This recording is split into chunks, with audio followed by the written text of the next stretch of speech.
Selamat pagi. Assalamualaikum warahmatullahi wabarakatuh. Om Swastiastu, Namo Buddhaya, salam kebajikan dan salam sejahtera bagi kita semua. Pertama-tama saya ucapkan selamat atas diterimanya kalian di SMP Negeri 29 Semarang. Saya yakin hal itu merupakan sebuah kebahagiaan dan kebanggaan tersendiri bagi kalian. Ya apa tidak? Oke. Sebagai bukti rasa syukur kalian kepada Tuhan Yang Maha Esa, maka dapat ditunjukkan dengan cara semangat belajar yang cukup tinggi.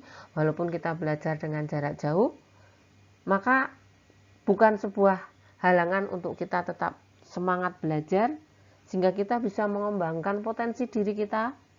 Kemudian dengan mengembangkan potensi, nanti akan dapat memahami dan mempelajari materi-materi yang akan kita pelajari pada satu semester berikutnya pada mata pelajaran PPKN.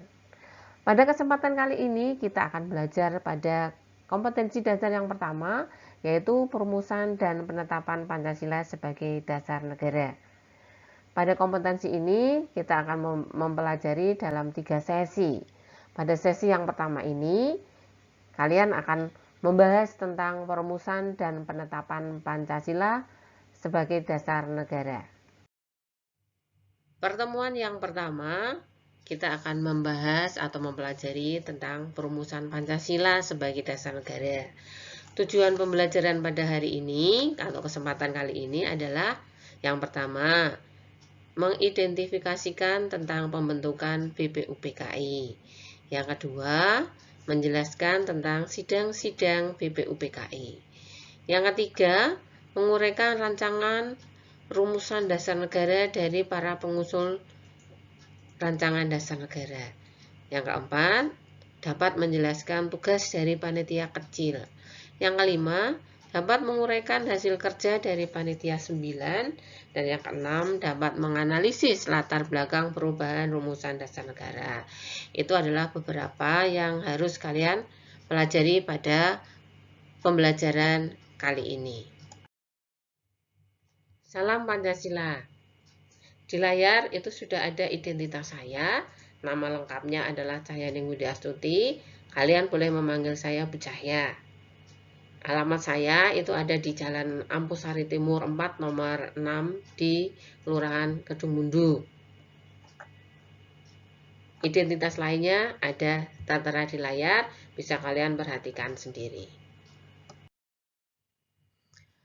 Tentunya kalian pasti tahu lagu Garuda Pancasila karangan dari Bapak Soedarnoto. Coba sekarang nyanyikan lagu tersebut, kamu dalami, kemudian coba cari apa makna yang terkandung dari lagu Garuda Pancasila tersebut. Setelah menyanyikan lagu Garuda Pancasila, tentunya kalian bisa mengambil makna dan hikmah yang terkandung di dalam lagu tersebut. Makna yang terkandung di dalam lagu Garuda Pancasila antara lain menumbuhkan semangat nasionalisme terhadap bangsa dan negara, semangat cinta kepada Pancasila sebagai dasar negara, yang tentunya nilai-nilai Pancasila itu harus kita laksanakan dalam kehidupan sehari-hari. Sejarah bagaimana Pancasila dirumuskan menjadi dasar negara tidak lepas dari pembentukan BPUPKI di Indonesia.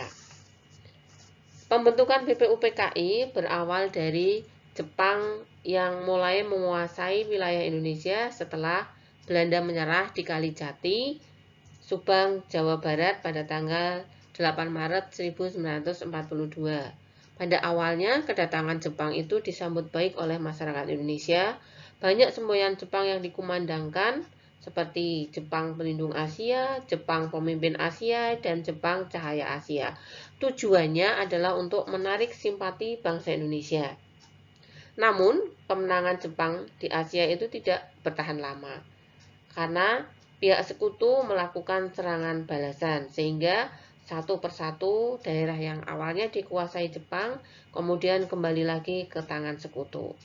Melihat perkembangan tersebut, kemudian pada tanggal 1 Maret 1945 Jepang mengumumkan pembentukan BPUPKI atau Dokuritsu Zumbi Kosake dengan tujuan untuk menyelidiki usaha-usaha persiapan kemerdekaan. Janji Jepang untuk membentuk BPUPKI kemudian direalisasikan pada tanggal 29 Maret 1945 bersamaan dengan hari ulang tahun Kaisar Hirohito. BPUPKI dilantik oleh Jepang dengan anggotanya berjumlah 62 orang, yang terdiri atas tokoh-tokoh bangsa Indonesia dan 7 orang anggota perwakilan dari Jepang. Ketua BPUPKI adalah Dr. Rajiman Widyodiningrat, dengan 2 orang wakil ketuanya yaitu RP Suroso dari Indonesia dan Ichibangase Yoshio dari Jepang. Tugas utama dari BPUPKI adalah mempersiapkan usaha-usaha persiapan kemerdekaan negara Indonesia. BPUPKI mengadakan sidang sebanyak 2 kali sidang resmi dan 1 kali sidang tidak resmi. Sidang resmi yang pertama dilaksanakan tanggal 29 Mei sampai dengan 1 Juni 1945 untuk membahas rancangan dasar negara.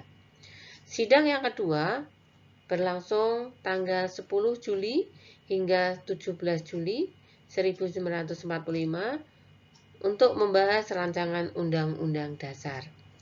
Pada pelaksanaan sidang tidak resmi dihadiri oleh 38 orang yang berlangsung di masa reses antara sidang pertama dan sidang kedua dengan tujuan untuk membahas rancangan Undang-Undang Dasar dan dipimpin oleh Insinyur Soekarno. Sidang BPUPKI ini dilaksanakan di Gedung Chuo Sangiin atau sekarang yang dikenal dengan nama Gedung Pancasila. Sekarang kita akan membahas sidang pertama dari BPUPKI yang dilaksanakan pada tanggal 29 Mei hingga 1 Juni 1945 untuk membahas rancangan dasar negara. Pada sidang ini ada 3 orang tokoh yang mengusulkan rumusan dasar negara.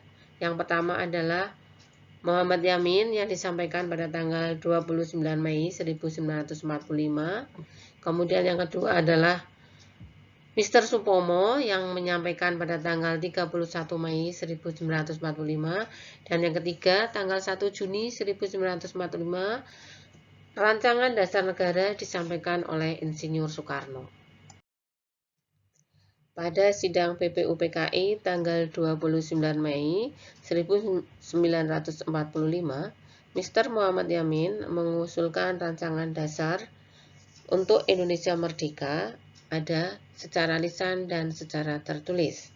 Secara lisan menyampaikan yang pertama, peri kebangsaan, kedua, peri kemanusiaan, ketiga, peri ketuhanan, keempat, peri kerakyatan, kelima, kesejahteraan sosial.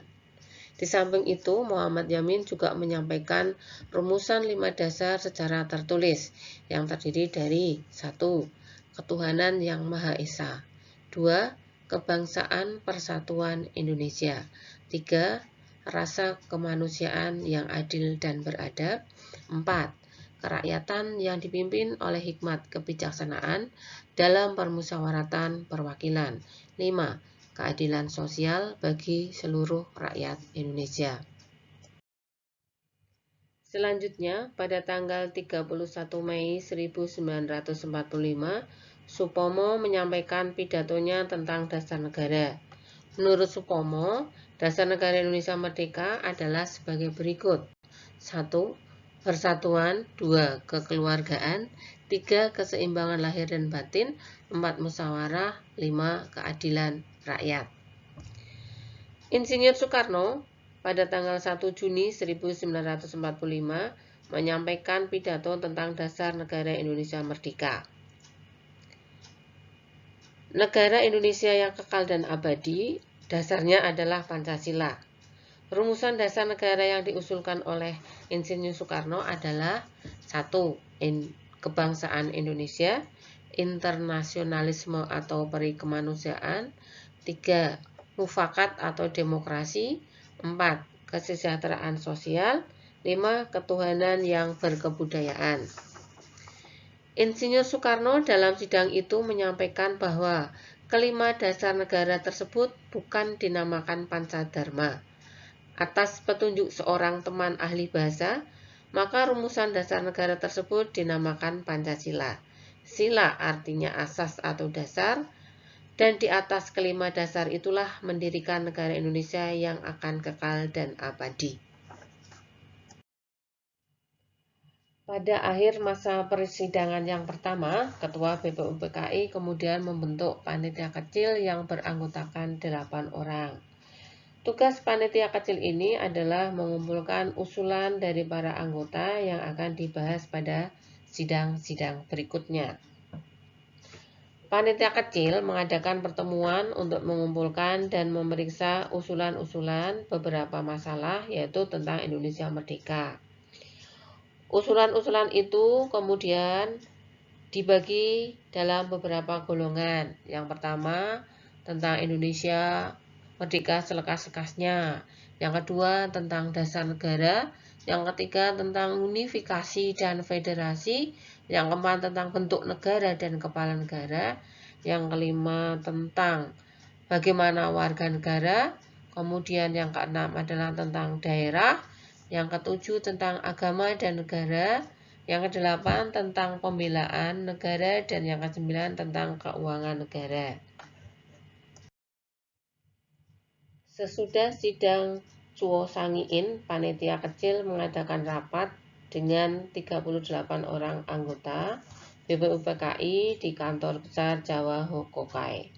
Pertemuan tersebut kemudian membentuk lagi satu panitia kecil yang terdiri dari 9 orang yang kemudian dikenal dengan panitia 9. Anggota-anggota panitia 9 ada yang terpampang di dalam gambar. Tugas panitia 9 itu adalah untuk menyelidiki usul-usul mengenai perumusan dasar negara. Panitia 9 ini mengadakan rapat di rumah kediaman Soekarno. Setelah itu tanggal 22 Juni 1945, Panitia 9 mencapai satu kesepakatan atau satu persetujuan tentang rancangan pembukaan hukum dasar atau rancangan undang-undang dasar yang di dalamnya mencantumkan tentang rumusan dasar negara. Ini adalah proses perumusan rancangan dasar negara. Yang pertama berasal dari usulan 3 tokoh, yaitu Mr. Muhammad Yamin, Mr. Supomo, dan Insinyur Soekarno. Dari usulan-usulan 3 tokoh tadi, kemudian oleh panitia 9 atau panitia kecil dimusyawarahkan, diadakan persetujuan bersama yang akhirnya menghasilkan namanya Piagam Jakarta atau Jakarta Charter yang disetujui pada tanggal 22 Juni 1945. Walaupun pada pembahasan di panitia kecil mengalami berbagai perbedaan pendapat, namun semuanya bisa teratasi karena saling menghormati. Rumusan-rumusan yang ada di dalam Piagam Jakarta kemudian dibawa kembali pada sidang yang kedua BPUPKI dan disepakati pada tanggal 14 Juli 1945 bahwa Piagam Jakarta atau Mukadimah tersebut disetujui sebagai Mukadimah Hukum Dasar atau pembukaan Undang-Undang Dasar. Mengenai rancangan hukum dasar atau rancangan pembukaan Undang-Undang Dasar, ada beberapa nama seperti Mr. Muhammad Yamin menyebut pembukaan Undang-Undang Dasar adalah Piagam Jakarta. Insinyur Soekarno mengatakan pembukaan Undang-Undang Dasar adalah Mukadimah. Sedangkan Sukiman Wiryo Sanjoyo mengatakan bahwa pembukaan hukum dasar sebagai gentleman agreement. Coba carilah isi dari Mukadimah pembukaan Undang-Undang Dasar yang dihasilkan oleh Panitia 9. Naskah Mukadimah yang ditandatangani oleh 9 orang panitia 9 dikenal dengan nama Piagam Jakarta atau Jakarta Charter. Panitia kecil penyelidik usul-usul berkeyakinan bahwa Mukadimah ini dapat menghubungkan, dapat mempersatukan paham-paham yang ada di kalangan anggota-anggota BPUPKI. Selanjutnya, naskah Mukadimah tersebut dibawa ke sidang kedua BPUPKI tanggal 10 sampai 17 Juli 1945 dan pada tanggal 14 Juli 1945 Mukadimah disepakati oleh BPUPKI sebagai pembukaan Undang-Undang Dasar atau sebagai pembukaan hukum dasar yang di dalamnya mencantumkan tentang rumusan dasar negara. Sudahkah kalian mencari isi dari Mukadimah Hukum Dasar? Kalau sudah, silahkan dicari dan kemudian dicatat di buku catatan. Nanti kalian harus bisa membandingkan bagaimana isi Mukadimah Hukum Dasar dengan isi dari pembukaan Undang-Undang Dasar 1945 yang tercantum di dalam Undang-Undang Dasar 1945 yang ditetapkan oleh PPKI. Jika kalian sudah menemukan keduanya, maka akan menemukan beberapa perbedaan antara Mukadimah Hukum Dasar dengan pembukaan Undang-Undang Dasar 1945. Perubahan itu ada di dalam rumusan dasar negara.